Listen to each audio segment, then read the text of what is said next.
Hello, good evening. How are you feeling today? I'm sweaty and hot, but let's not talk about it. It's unpleasant. Today is September 9th, 9-9 if you will, and it's 2019. So it's 9-9-19, which means 20 years ago it was 9-9-99. And while I'm sure there were dozens of things timed to release on that date because that's a great release date to put on a poster, 9-9-99. Because, and I should stress this, we were a little anxious in 1999 that the world was going to end. Not like super anxious, like I don't think anyone sold their house and moved to the mountains, but there was a low level anxiety about 1999 being the end of everything.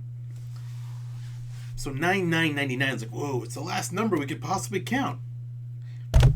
Ow. But for me, in hindsight, the big thing would have been the American release of the Sega Dreamcast. Now, I every time I tell the story, I have to make sure I say this up front. I bought it when it came out, but I kind of had no need for it or interest. So it kind of sat around my apartment for a while. Like, it came out, it was a big deal, and I liked video games, so I definitely bought it. I'd already played the Saturn, PlayStation. I had just been getting all the consoles at that point because I was living alone. I had a job, I had money, I had nothing to spend it on, so I just spent it all on video games. So I bought it and it sat around the apartment for a while. I probably didn't even open it until I moved to my second apartment, which was a lot roomier. It was not a basement. We can talk about apartments later. And then, yeah, also it took a while for like good games to come out because the launch titles for me were all terrible. Like, I don't care about Sonic the Hedgehog. I just don't. I don't care about sports games. I don't care about racing games. Nope.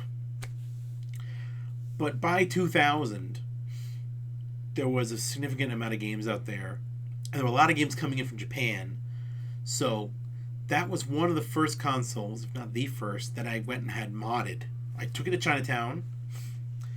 They fucked with the insides, put a chip in there. I don't know what they do.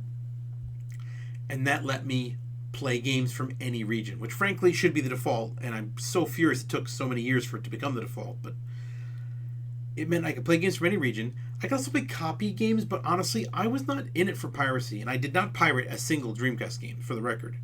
Everything I got, it was just like, oh, I can buy this Japanese game now. And I would go to Chinatown, I'd buy Japanese games. And some of them were fascinating. Some of them were, I just knew what I wanted. They were like fighting games. Like, I don't care what the Japanese says.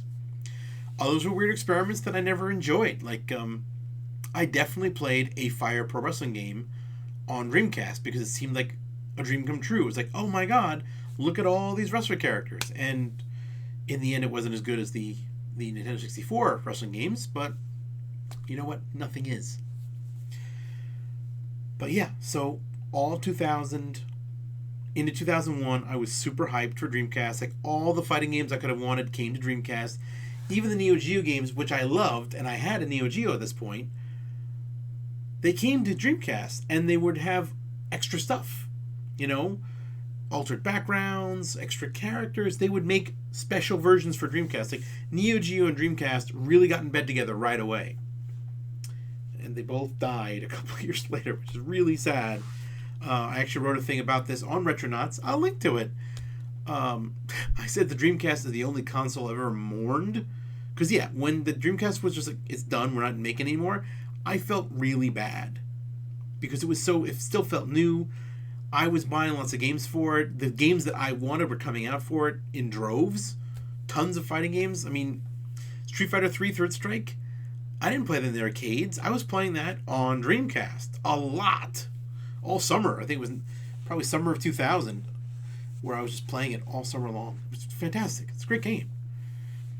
And the Dreamcast version, again, has extra stuff. It lets you, like, tinker with the settings, and you can have characters that have all the super moves. Like, you just turn that on. Because normally in that game you pick one. You can just use all of them at the same time. It's great.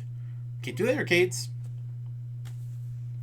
Anyway, even though the system came out in Japan in 98, whatever, it's a little bit older, it's still 9999. 20 years ago today, Dreamcast in America, 20 years ago today, I warmed up to it, and then I fell in love with it, and then I felt very sad when it died too young.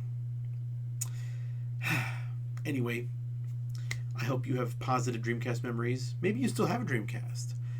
I never sold mine, but I couldn't tell you where it is because all my video games went into a hidey hole and probably are sitting in someone's closet in New York. I feel bad about that too, but that's another story. Anyway, good night, everybody.